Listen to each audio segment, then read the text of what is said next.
कुछ ऐसे कलाकार हैं जो आज सोरी में से निकल सोयरी में से काहे पवन भैया बियाइल वालो का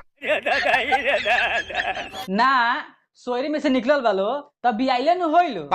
लेकिन एक बात समझ में नहीं आवत, ये बात होत कौना कलाकार के बारे में बा? इनकरा बारे में हैं? ई कौन छाका हरे? खेसारी लाल यादव।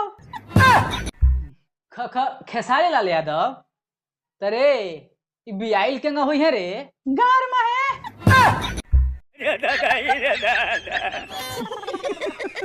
रे साला ई कैसे होई रे?